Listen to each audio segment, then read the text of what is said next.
I discovered electronic music around 1997 or 8. I was 16, and it was not a very commercial, but at that time there was a guy called Armand Van Elden, and there was like this song called "You Don't Know Me."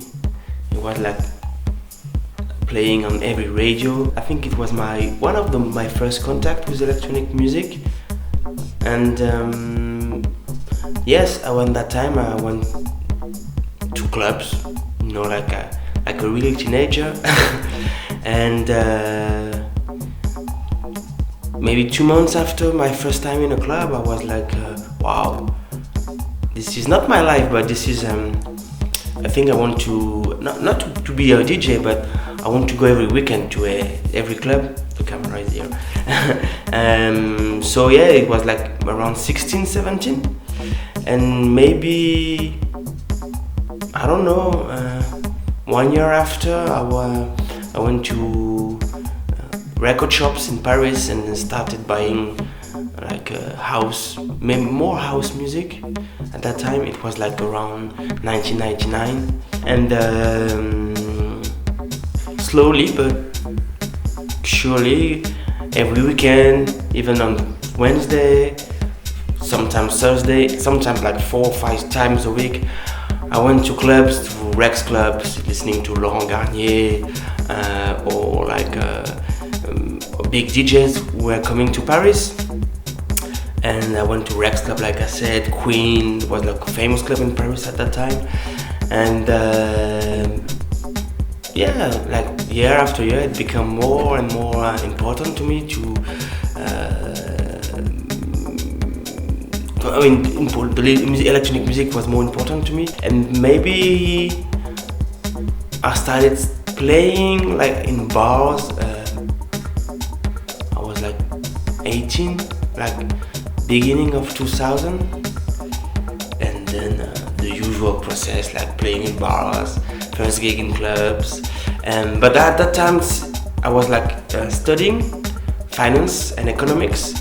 And I used to work in banking as a trader for 7 years, but at the same time I was like producing a bit, not so much, but a little.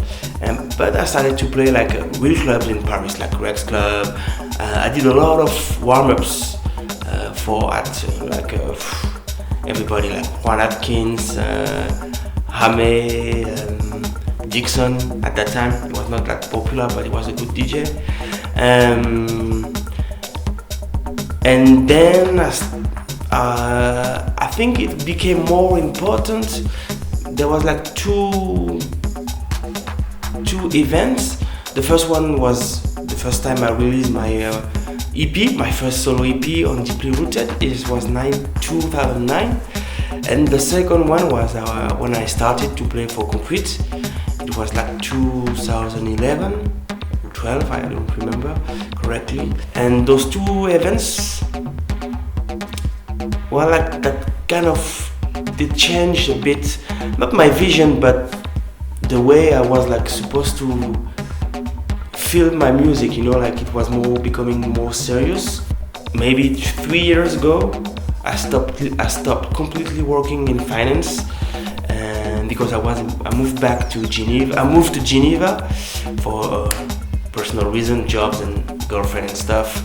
And then I came back to Paris in like this September, October 2013. I know, not 2 years ago, like already 4 years ago.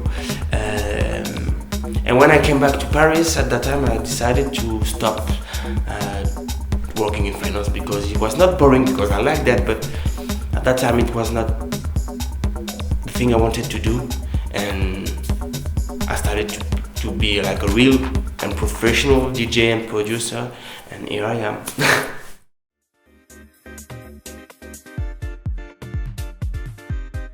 The evolution is like in Paris, musically speaking, back in the days it was more housey, more like American dance music, like Larry, all the American DJ, Masters at Work. But nowadays more techno. And is there any real differences? I don't think so. The French and especially the Parisian clubbers are really into music, really into partying. They're like Italian, they have Latin roots, so they are really warm people. And even back in the days, there was one club who now is closed. It was called Le Pulp in Paris. It was really famous at the end of the 90s and around 2001, 2002, because it was a lesbian club, and once a week they had that night called with no name in fact, but on every Thursday they had like a kind of a straight night and they allowed like everybody, but it was still like a very tough lesbian, because even the security was done by girls, and it was like really funny. And at that time the club was really good because it was like really free, there was no fancy hype about freedom, about everything. It was really natural, and everybody has like that kind of like a real laid back vibe, and the music was really really sexual. It was like Ivan Smack playing, a lot of all the Killer DJ crew like Chloe, Jane Facadini. It was not my type of song really, but I mean the vibe was really cool, and that kind of vibe is a bit missing in Paris, because it was like really natural, not like it was not about taking drugs, listening to techno and be wasted and waiting for the hard kick. It was just like you went to that club and you wanted to have like a really peaceful night. I mean, sometimes it was white, but it was like really natural.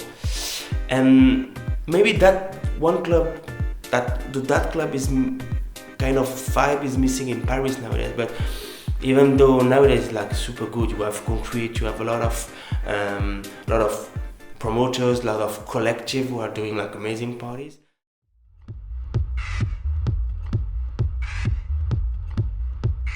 Inspiration stuff. My background in electronic music is really maybe more house orientated, because in Paris at that time, like I said, it was really we were really into house music and really classical, like really American, like Detroit, even Detroit techno, but Detroit, Chicago house, like the classical, like Larry Heard, Frankie Knuckles,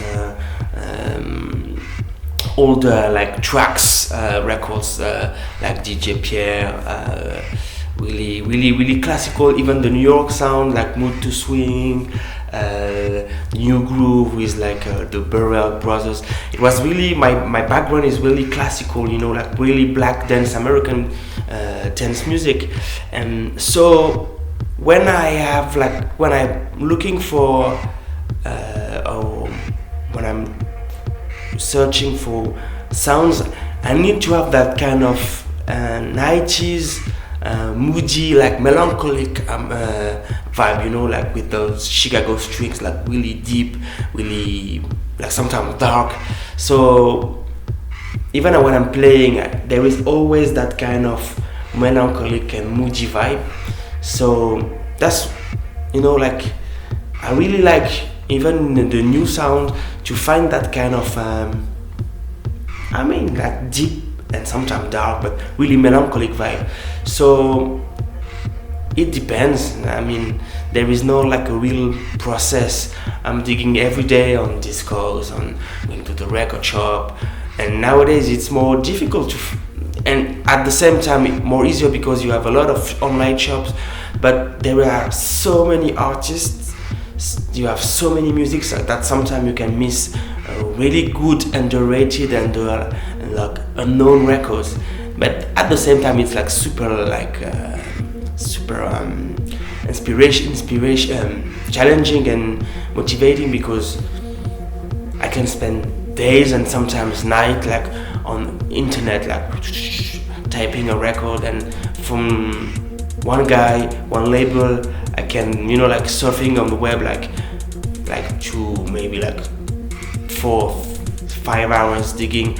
And even when I'm going to the record shop, most of the time when I'm in a city where I'm playing, I'm looking for a record shop, but sometimes like not a real techno house record shop, but like a regular record shop. And sometimes you find like some unknown records, this unknown guy, and you have like that kind of magic tracks. And so I don't have any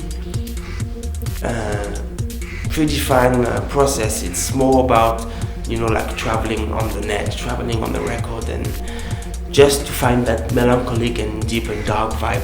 That's it. That's how I like pick my sound, basically.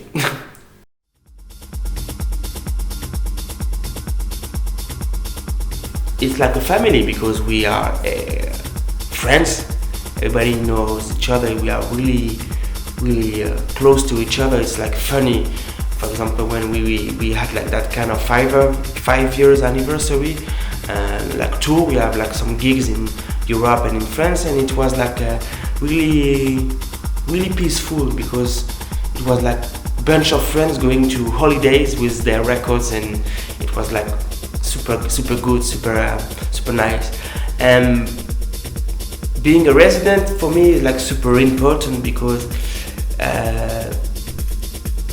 nowadays you can sometimes cannot experience a crowd and when you're playing like in different spots. But having a residency, and especially at Comprix, for me is like it's my laboratory.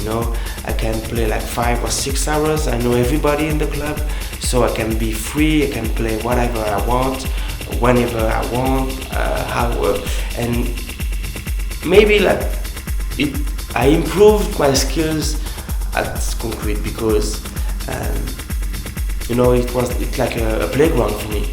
So it's really important to have like that one gig every month, playing in front of my friends, and like you experience and you improve your way of playing, your way of